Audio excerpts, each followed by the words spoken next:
Alright, just came back from the little ride. You could see it's for Moses, Cen-Valley, and RDM. Let's do a little unboxing. We're just going to do a spill. Here you go. A quick little spill. You get your intake spacers, which are pretty cool. And then you get your intake.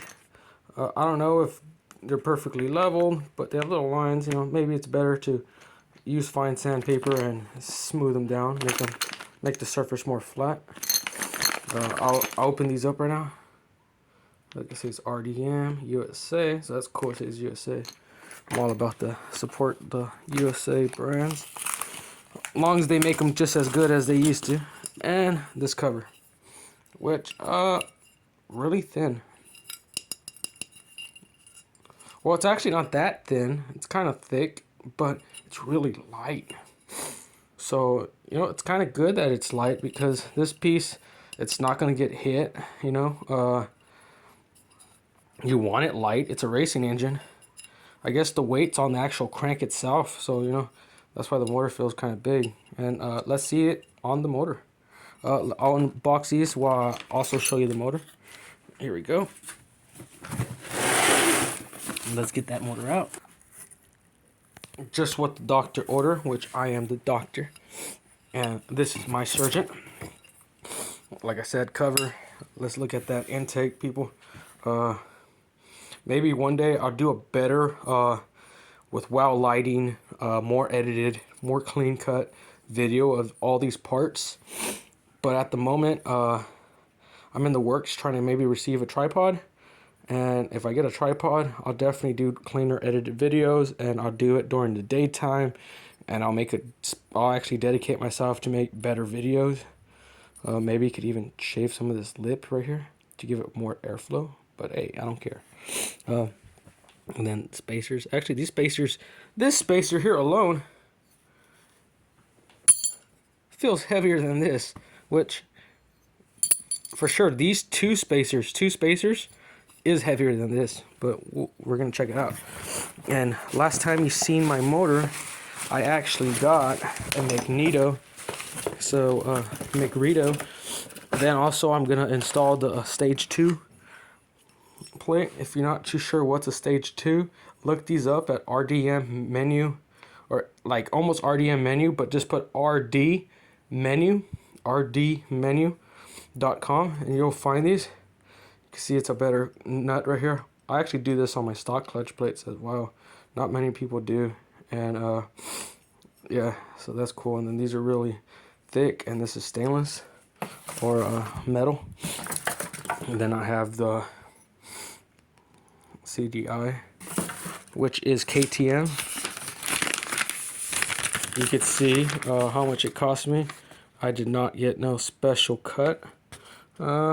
It does not say how much it cost me, but here's the information if you care. Let's focus that. So I'm showing some support, you know, giving the guy some credit. We'll see that engine. Let's reveal the masterpiece. Like I said, you know, if I would be a little sponsored or something, I would definitely do a cleaner video, but this is just low budget, down and dirty.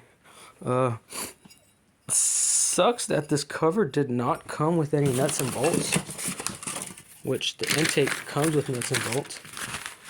Why doesn't the cover come with them? Anyway, look, there's this rubber garment right here, which slides into here. And then you put on your CDI. Let's just take this out, get out of the way. So it will be about right here. And I just noticed, showing you guys, it sits nice and flush here, but right here, it kind of sticks out because it actually has these louvers that go in here and comes out on this side. As you can see, it hits this and then it goes in, and it actually cools your magneto. That's pretty cool. Very cool. Inside, just enough room to clear that nut, I guess.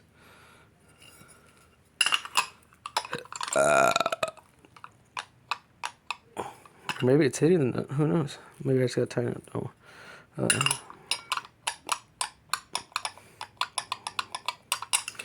Anyway, we got that. And then you can see it is a case read.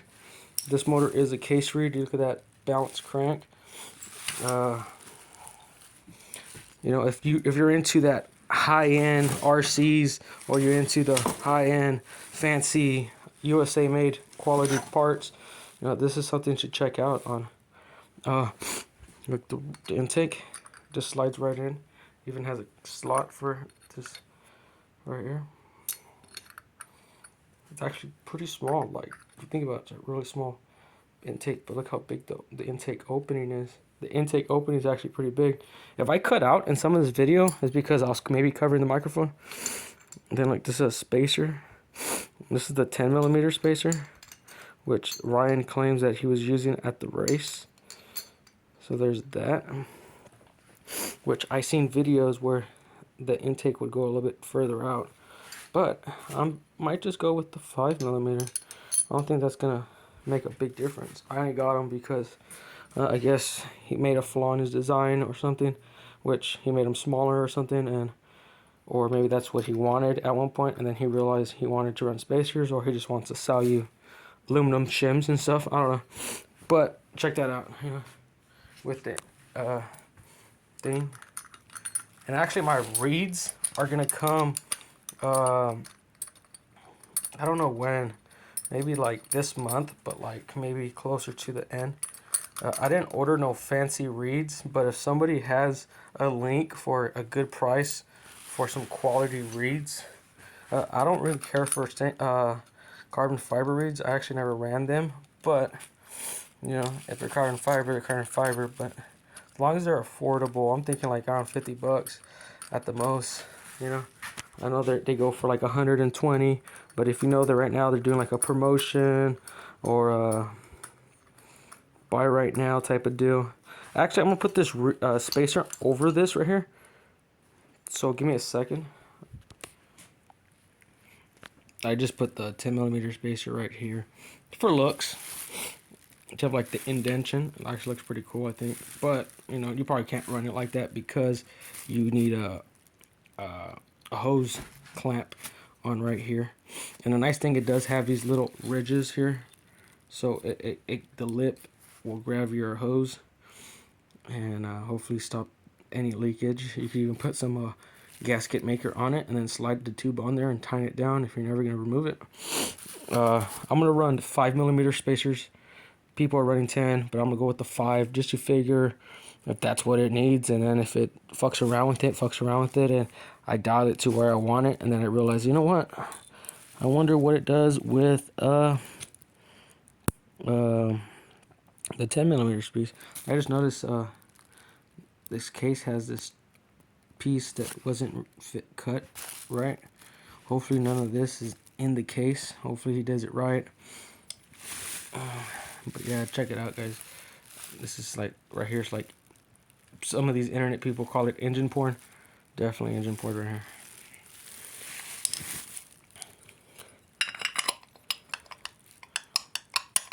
I don't know why it's not.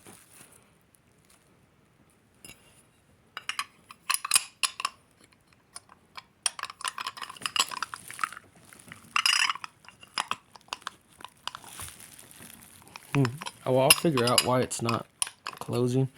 Either I'll have to replace this, or push the needle more in, or this is not sitting correctly, or I don't have to run these washers or something. I don't know, but I'll figure it out. And yeah, definitely gonna put everything together. Kind of, I'm gonna go through these nuts here, which when I bought the motor, it came with all this stuff.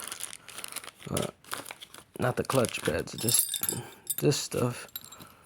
No, it just came with the engine studs. It never came with bolts here, which pretty sucks because all these stuff ain't cheap. These are like grade 8 China.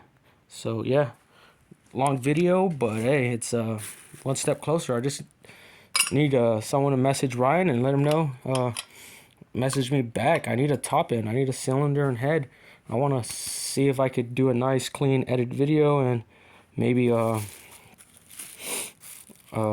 get this thing running to show you guys what this engine could do. All right.